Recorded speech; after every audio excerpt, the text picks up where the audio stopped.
नमस्कार।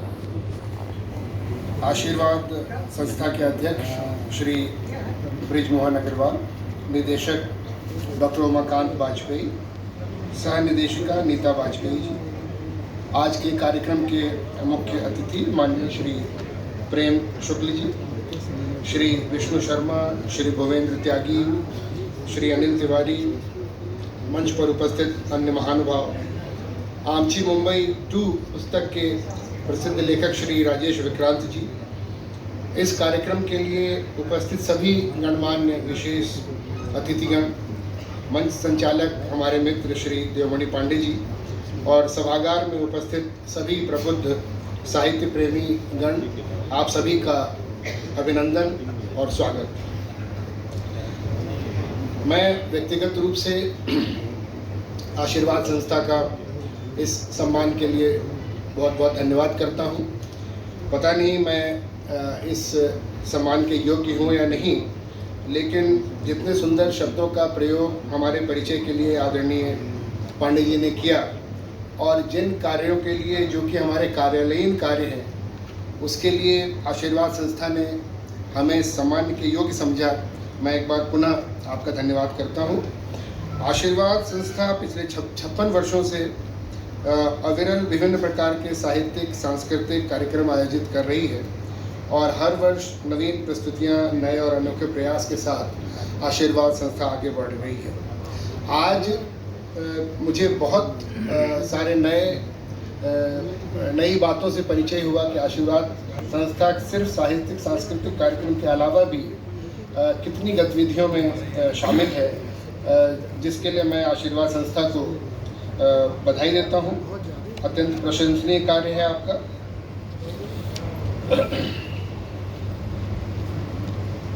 आमची मुंबई 2 के बारे में कहा गया कि इसके बारे में विशेष बात न की जाए, तो निश्चय ही मैं पुनः बधाई देता हूँ राजेश विक्रांत जी को। और आपकी किताब अभी मैं खोल के कुछ पन्ने पढ़ रहा था, निश्चय ही बहुत ही रोचक है। बहुत हार्दिक शुभकामनाएं इसकी सफलता के लिए।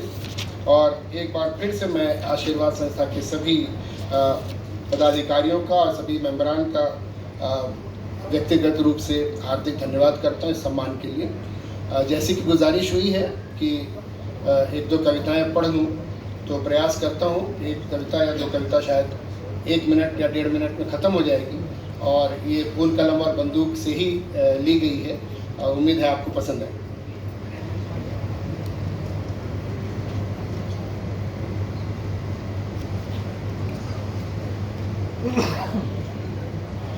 पिता के ऊपर बहुत कम लिखा गया है जहाँ तक मेरी जानकारी है। तो एक कविता है मेरी जो पिता के ऊपर है, आप इसको सुनेंगे।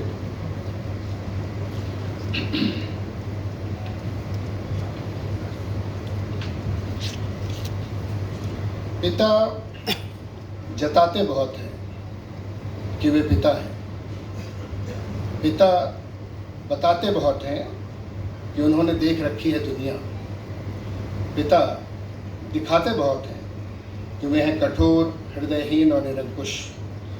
पिता प्रेम करना नहीं जानते, पिता अजीब से ही होते हैं, बड़े दूर दूर से। किंतु पिता घबराते बहुत हैं जब बच्चे लौटते हैं घर देर से। पिता परेशान हो उठते हैं जिद पूरी करने को जब बच्चे मचलते हैं छोटी छोटी खुशियों के लिए। पिता सो नहीं पाते जब बच्चे जागते हैं रात भर बीमार होकर। पिता जादूगर होते हैं, वे बन जाते हैं कहानियों की किताबें, खिलौने और मिठाइयाँ। वे छतरी बन जाते हैं धूप हवा और बारिश में। वे बन जाते हैं लाइट हाउस जब बच्चे ढूंढ रहे होते हैं जीवन में रास्ते। पिता रोते नहीं हैं, वे ओढ़े रहते हैं एक छद्म अपारदर्शी कवच जिसमें छुपे रहते हैं उनके आंसू, उनके दुख, उनका प्रेम, उनके सपने। पिता में बहुत विरोधाभास होता है।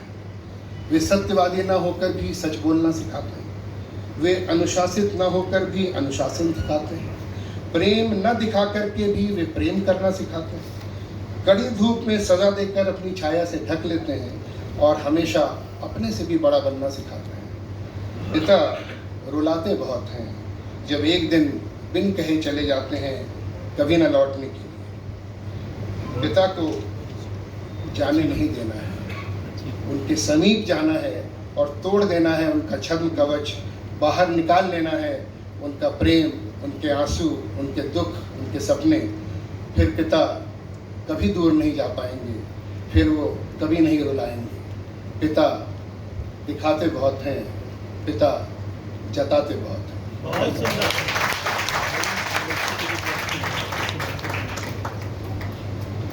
आखिरी प्रस्तुति, क्योंकि समय की बहुत मर्यादा है, इसी पुस्तक से लिया गया है। हम सभी जब सार्वजनिक जीवन में लिखना शुरू करते हैं तो हमारी जिम्मेदारी बनती है, और ये छंद मुक्त कविता उसी को परिलक्षित कर रही है कि लिखना कब? लिखना तभी जब तुम महसूस करना, तुम लिखना तब जब एहसास करना। लिखना जब भी तो वही लिखना जो तू चाहता है लिखना।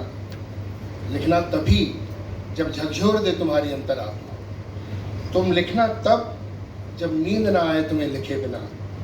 जब हो जाओ हताश और बेचैन, जब हो जाओ हताश और बेचैन, तभी अभिव्यक्ति कलम उठाना। लिखना तभी जब लिखने का उत्तरदायित्व समझ जाना। तुम जरूर लिखना, लिखते रहना, मगर लिखने की लीक पर मत टिके रहना। तुम जरूर लिखना, लिखते रहना, मगर लिखने की लीक पर मत टिके रहना। लिखना ऐसे कि जैसे पानी लिखती है अमिट लिखावट पत्थर पर। तुम ऐसे लिखना कि जैसे कुम्हार लिखता है गीली मिट्टी पर। लिखना ऐसे कि सही चोट करे जैसे झरना करता है चट्टानों पर।